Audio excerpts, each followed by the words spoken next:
ಪತ್ನಿಗಾಗಿ ಪತಿ ಎಸ್ಪಿ ಕಚೇರಿಯ ಮೆಟ್ಟಿಲು ಹತ್ತಿದ ಘಟನೆ ಕೊಪ್ಪಳದಲ್ಲಿ ನಡೆಯಿತು.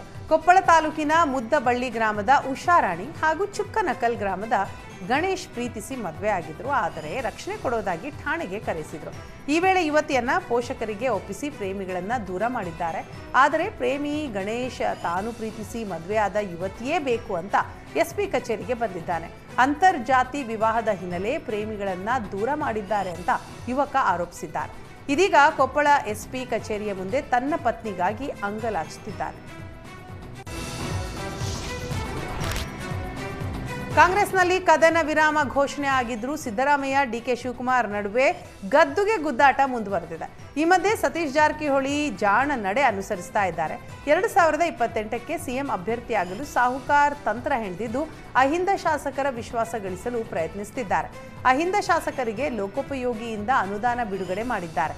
ಯಾಸಿರ್ ಖಾನ್ ಶಾಸಕರಾಗಿರೋ ಶಿಗ್ಗಾವಿ ಕ್ಷೇತ್ರಕ್ಕೆ 245 ಕೋಟಿ ಅನುದಾನ ಮಂಜೂರು ಮಾಡಲಾಗಿದೆ. ಅಹಿಂದ ಮತದಾರರು ಇರೋ ಕ್ಷೇತ್ರಗಳೇ ಸಾಹುಕಾರ್ ಟಾರ್ಗೆಟ್ ಮಾಡಿದ್ದು ಬೈ ಎಲೆಕ್ಷನ್ ಬಳಿಕ ಶಿಗ್ಗಾವಿಗೆ 5ಕ್ಕೂ ಹೆಚ್ಚು ಬಾರಿ ಭೇಟಿ ನೀಡಿದ್ದಾರೆ.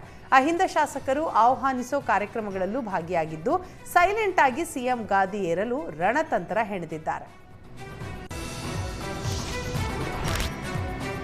ಸೊಲ್ಲಾಪುರ ರಾಷ್ಟ್ರೀಯ ಹೆದ್ದಾರಿ ನಿರ್ಮಾಣದ ವೇಳೆ ರೈತರ ಜಮೀನು ಭೂಸ್ವಾಧೀನ ಮಾಡಲಾಗಿತ್ತು.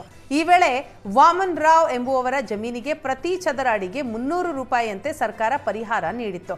ಆದರೆ ಬೇರೆ ರೈತರ ಜಮೀನಿಗೆ 4,000 ನೀಡಿತ್ತು. ಇದನ್ನ ಪ್ರಶ್ನಿಸಿ ಜಿಲ್ಲಾಡಳಿತಕ್ಕೆ ವಾಮನ್ ರಾವ್ ಮನವಿ ಸಲ್ಲಿಸಿದರು. ಜಿಲ್ಲಾ ದಂಡಾಧಿಕಾರಿ ಡಬಲ್ ಪರಿಹಾರ ನೀಡಲು ಆದೇಶಿಸಿದ್ರು. ಆದರೆ ಇದನ್ನ ರಾಷ್ಟ್ರೀಯ ಹೆದ್ದಾರಿ ಪ್ರಾಧಿಕಾರ ಸಿವಿಲ್ ಕೋರ್ಟ್ ಮೆಟ್ಟಿಲೇರಿತ್ತು. ಕೋರ್ಟ್ ಜಿಲ್ಲಾ ದಂಡಾಧಿಕಾರಿ ಆದೇಶ ಎತ್ತಿ ಹಿಡಿದಿದೆ. ಈ ಹಿನ್ನೆಲೆಯಲ್ಲಿ ವಿಜಯಪುರ ಎಸಿ ಕಚೇರಿಯ ಪೀಠೋಪಕರಣ, ಕಂಪ್ಯೂಟರ್ ಜಪ್ತಿ ಮಾಡಲಾಗಿದೆ.